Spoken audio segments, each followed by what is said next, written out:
It was mostly insulting. I'm Charles Rethlin with my review of WWE NXT. Halloween Havoc is back. They brought it out after 20 years, and now they can put it back in whatever vault they had it, put it in with the Ark of the Covenant, and never bring it out again. I don't want to ever see this concept see the light of day again. Halloween Havoc, at its best and worst, was a silly WCW pay-per-view gimmick theme.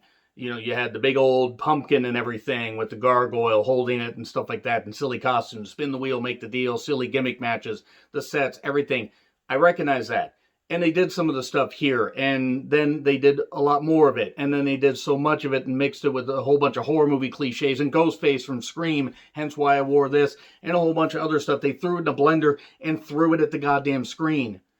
Shotzi hosting it was fine. There was one great promo/angle and one great match, and the gimmick matches were fucking stupid. Really fucking stupid. Like, what was this? What was this show? It was stupid.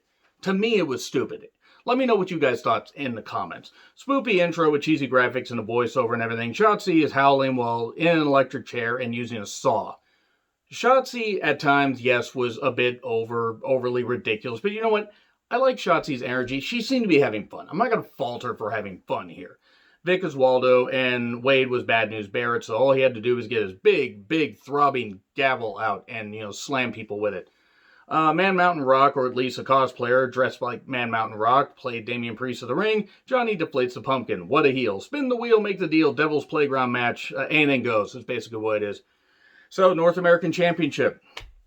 This is the first strike against this show. Weapons and goofiness, announcer's table spot, it really looked like Gargano got hurt bad. We got a corpse that popped out of the casket, and Johnny Gargano super kicked it. Just in case you were wondering if we could take any of this seriously, no, we can't fucking take any of this seriously. I'm really starting to realize that there is a great divide with wrestling in 2020. I recognize that these talents are doing what they can to put on an entertaining show, but there's entertainment, and then there's downright insulting. AEW's done some stuff I didn't like, and New Japan's done some stuff I didn't like, but just, it was what it was. Yeah, wrestling. This wasn't fucking entertaining to me. They go backstage, we get a crate or a cart to, Priest's head. They go back out to the little stage to spin the wheel, make the deal stage, and a can gets tossed to Gargano, and then suddenly, after a whole bunch of can shots, Ghostface shows up. Just Ghostface, whoever the fuck it was. I have no fucking idea who it was. No goddamn idea. It looked like Ghostface from Scream 3, the worst one. And then he attacks Priest, hands Gargano a tombstone, he cracks him over the head, and Priest does a dive into a whole bunch of stuff and then gets pinned. Gargano is a 2-time North American Championship. You want to make me not care about a North American title? There you fucking go. I don't mind Johnny Gargano as a performer. I am fucking sick of him I'm fucking sick of him on WWE programming in general. Pay him to stay at home for 6 months, train, and then come back. I'm fucking sick of him. I'm sick of him. I just don't care anymore. I'm not saying he killed Damian Priest's momentum. I just don't know why you would halt it to do something like this. And then we get Finn's package on display. Hi, Karen. I figured you'd like that. And then we have Cameron Grimes pretending to act scared of his match with Dexter Lumis. Regal, don't leave me out here. No, don't leave me, Father. Father, why would you do this? Pat McAfee with Birch and Lorcan. Pat can talk his ass off. I like this idea. I like this idea of including him in doing this stuff. Sure, he's a douche, but he's also a very, very good performer. He's actually a pretty damn funny guy, and he also knows his sports, and he also recognizes that he can talk while being a great athlete, but doesn't pretend that he knows everything. He can talk blue streak, he can talk like crazy, and then he can get shown up in the ring. And he did talk about his match against Adam Cole, baby, where he did, prove me wrong and a whole bunch of other people. He did some good stuff, and it was a well-crafted match. Plugs his radio show, all that stuff. Said he called Ridge and made the plans happen, and Ridge just said he needed a car, so he got a car, and then, he mentioned the leg fracture, and then says he's got my T's and P's, thoughts and prayers, which was a good way to say it. And I need to talk to the guy who took out my guy, so Oney Lorcan and Danny Burch decided to take the deal and not spin the wheel. And now they're here. So, okay, they are part of the team, for the brand. I think that's actually the name of Pat McAfee's show. O'Reilly shows up. Here's Pete Dunne. Suddenly, Pete Dunne, who's in incredible shape since quarantine. I've seen a little bit of his stuff in NXT UK. He has 2 chairs, and oh no, he hits O'Reilly. Pete, curse your sudden but inevitable betrayal. Heel Pete Dunne. I like the idea. And so he's going to be part of the group. I'm all for it. Honestly, I think this could be a really good trio. Maybe you do a War Games. I don't know if they're going to do a War Games, but it would be pretty damn fun. Be quick to do a takeover.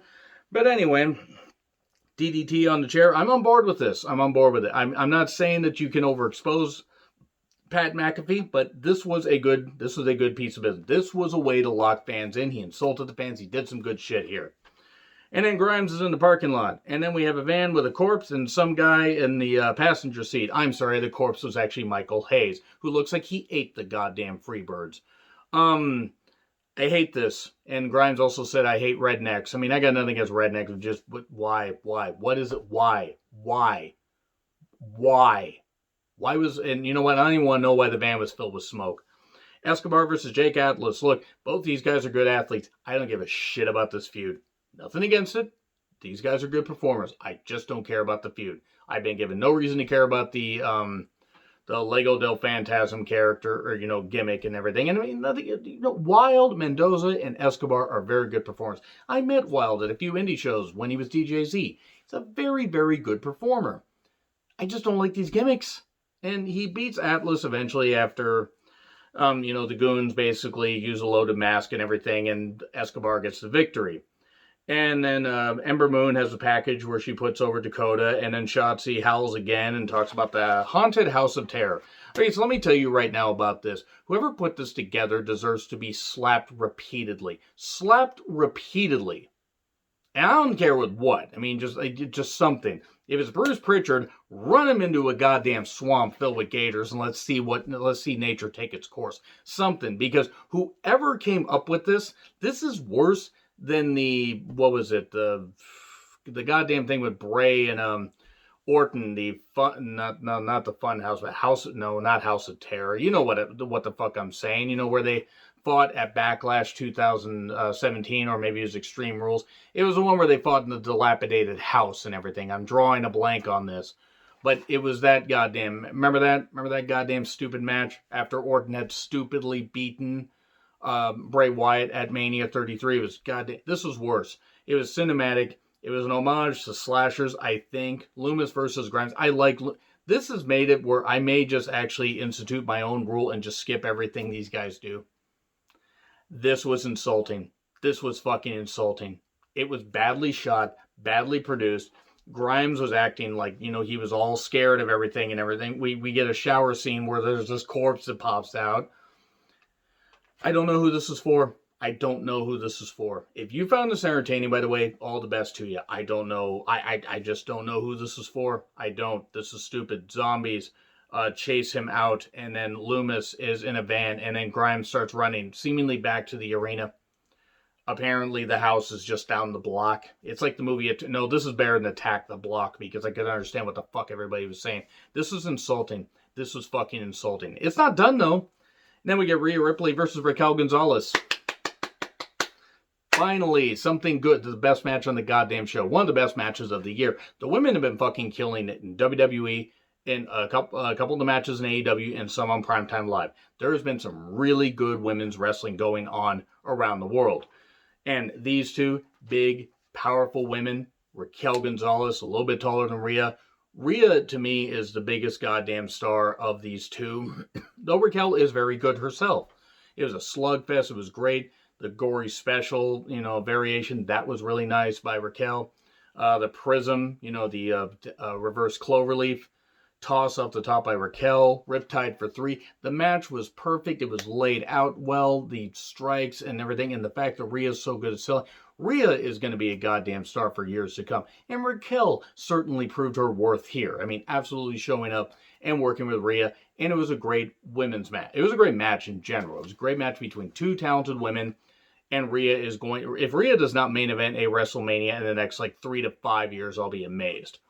But Raquel really showed up as well. This was a really goddamn good match. It's just a shame that it had to follow the Haunted House of Terror match, which I hated. Did I mention I fucking hated that? And whoever put it together deserves to be shot into space without a goddamn, astronaut gear. Without any astronaut gear. Just shoot him into space. Shoot him into space and then, lock him outside the airlock. Seriously, this was fucking insulting. I know it's just wrestling, But this eliminated any credibility Loomis had. And Grimes, who's a pretty damn good performer, why? Just to what end? Why did they do this? Grimes is then back to the arena. Drake is impersonating Hogan, and then we get a callback with the Giant and the Yeti DPing Drake Maverick. It looked like, you know what, something the Velveteen Dream would have liked, considering that Drake is child size. So, and then Killian Danis, the Shockmaster. Why was this happening? Why is the Haunted House of Terror, stuff still going? Zombies scare Grimes out of the graves and everything. They come out of the graves, and the zombie is tossed at Grimes once Loomis gets back in the ring. And all credibility for any of these characters is fucking shot. I fucking hate it. This was I nearly shut the show off. I nearly said I will never watch NXT again.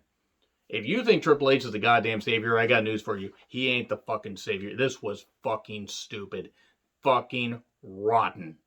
Goddamn rotten. Rotten on any show. This was worse than the Le Dinner Debonair segment, which I absolutely killed on AEW. This was fucking insulting. And then, yeah, this is stupid. It was just fucking stupid. Who is this for? Again, who the fuck was this for? Shotzi shouts some more. Shoutsy, if you will. Ciampa then, talks hunger, glass ceiling, tweets going viral, and Velveteen being his prime target. Take that how you will. And then Beth almost called Ember Moon Ember Poon. I can't tell you how hard it was for me not to laugh really loud. If she does correct herself, though. Candice looks absolutely ridiculous. She looks like she's about 60 years old playing a pixie. Poppy then does Io's entrance, doing a great job, tantalizing Io's entrance. It sounded a lot less dirty in my head before I said, and I don't know who Poppy was dressed like. I know the character. I don't know if it was from Doki Doki Literature Club or what, but I know that I recognize the character. Let me know in the comments, please, because I think it's from an anime. Scary, yet also arousing. So, anyway, tables, ladders, and scares. Okay, so it's tables, ladders, and chairs, but you get scary stuff like plastic body parts just to take all the credibility out of this match. This was for a title. This is for the NXT Women's Championship. Let me just say right now, Candice can work, and Candice is one of the most bland characters I've ever seen. At least, she's just basically Johnny Gargano's wife. She's just a heel, but she's bland. We get a laptop to the head. We get chair pile. You know what? Ghostface comes back, and then Shotzi fights off Ghostface. Io wins. This is one of the worst episodes of NXT that I've seen all year. And it had a really great promo with Pat McAfee. And it had also a really great, I need to throw more shit in the air. Here, there we go. It had that great Raquel Gonzalez, Ria Ripley match. I nearly gave up on NXT because of this. So congratulations, anybody that thinks Triple H is a savior. You think he's a savior? I got fucking news for you. Triple H ain't the goddamn savior of shit if this is the best he's gonna put on. Anyway, agree, disagree with what I said. Like, share, subscribe, Twitter handle in the description. I'm John Retland. I'll see you soon.